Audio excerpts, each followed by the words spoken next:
Assalamualaikum warahmatullahi wabarakatuh. Salam sejahtera bagi kita semua. Pada kesempatan kali ini saya akan coba menjelaskan tentang teori asam basa yang dipelajari eh, pada materi kimia kelas 11 ya. Jadi ada 3 teori asam basa yang dikemukakan ya atau yang dipelajari. Yang pertama itu adalah teori asam basa dari Arrhenius ya.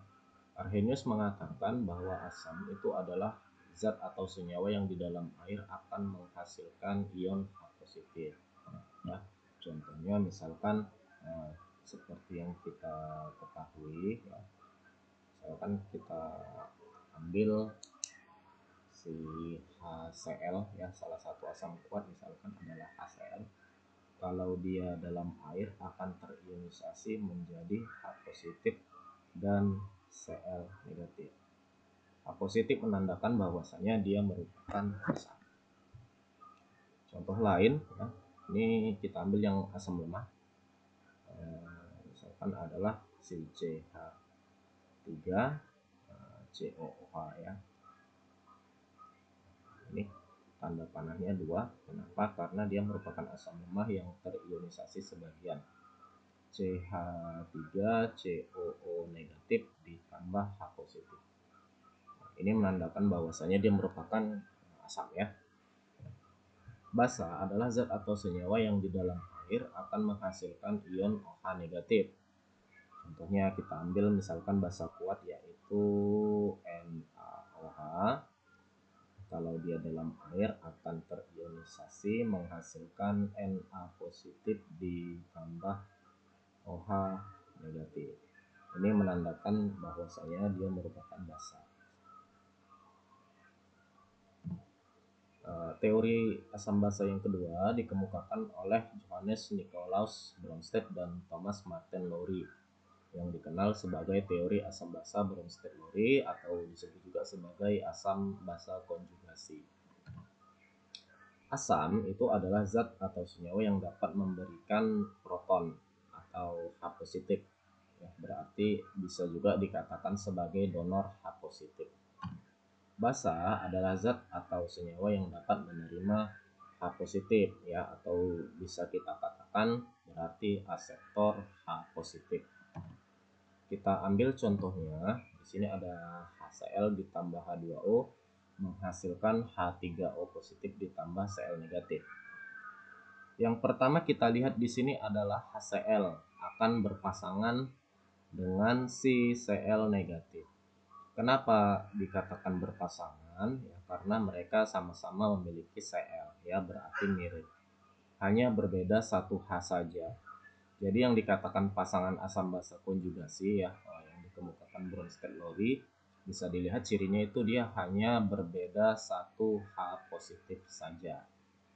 Oke, di sini HCl berubah menjadi Cl negatif.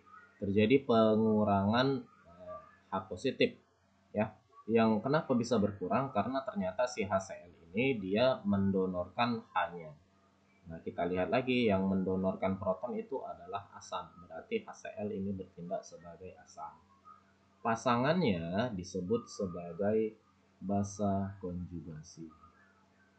Jadi, ya, kalau dia asam, pasangannya adalah basa konjugasi, ya. Lanjut H2O berpasangan dengan H3O positif. Nah, bisa kita lihat bahwa di sini hanya terjadi perbedaan satu H saja ya. Nah, H2O menjadi H3O hanya bertambah. Kenapa bertambah? Karena menerima proton.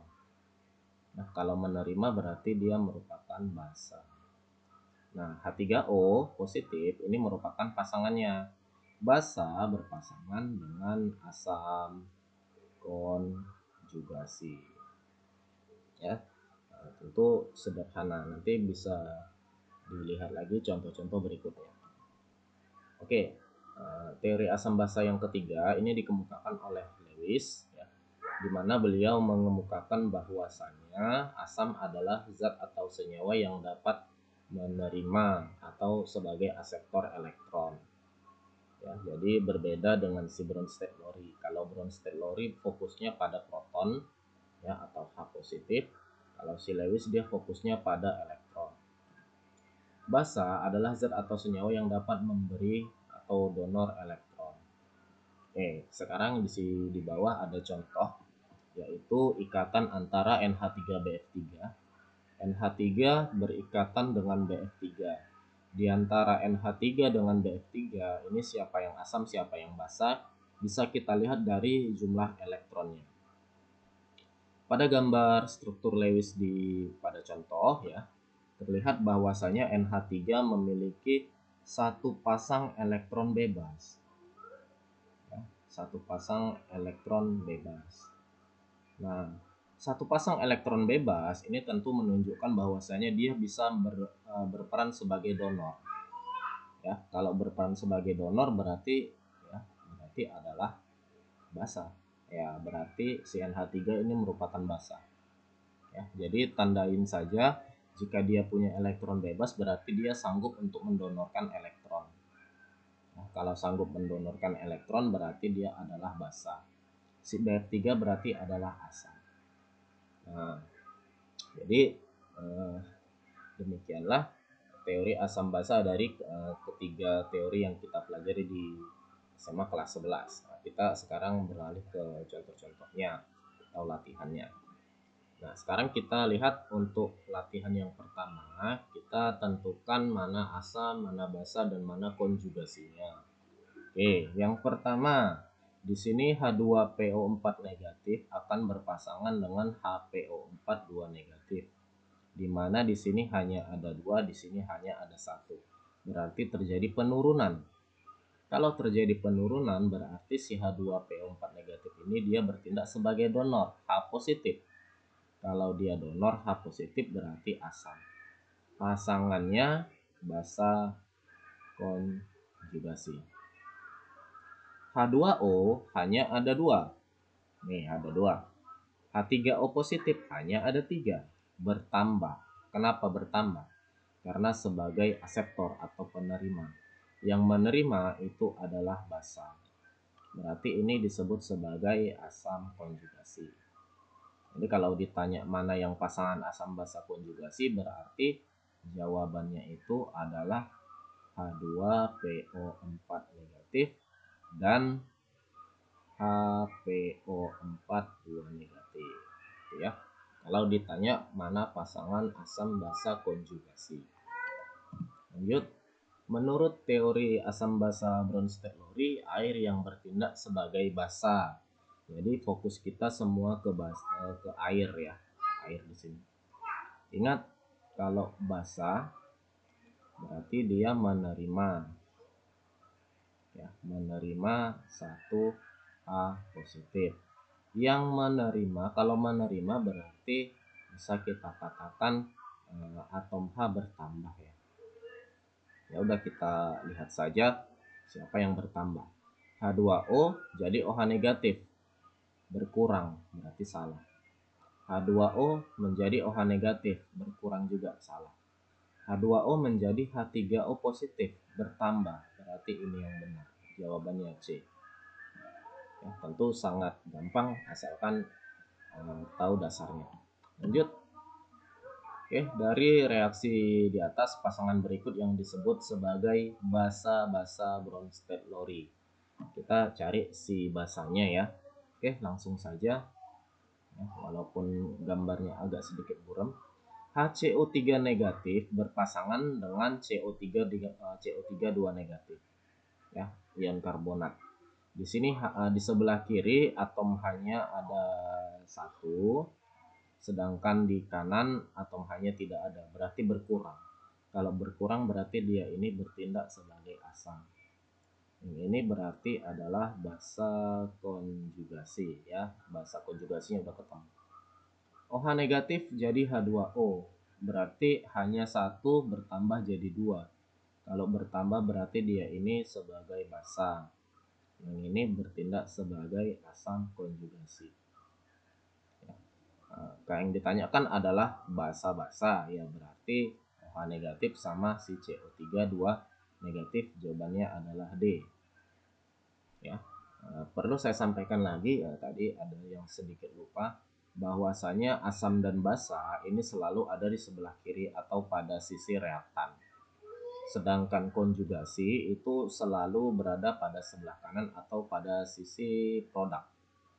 Ya, jadi harus diperhatikan. Lanjut. Di antara spesies berikut yang tidak mungkin berlaku sebagai asam Bronsted Lowry. Ingat, asam itu adalah donor H positif. Jadi kalau dia tidak mungkin sebagai donor berarti dia nggak punya, ya. Berarti tidak punya H positif yang bisa didonorkan. Nah, kita lihat di sini yang tidak punya H positif yang bisa didonorkan itu cuma si D. Dia CO3 2 negatif, ya, tidak memiliki H.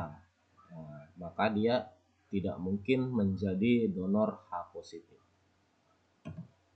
Asam konjugasi dari H2PO4 negatif, ya. Asam konjugasi. Nah, berarti kita bisa buat saja seperti ini, ya. Kursornya, oke, ini dia. Nah, kita disuruh cari asam konjugasi, berarti ini bertindak sebagai basa.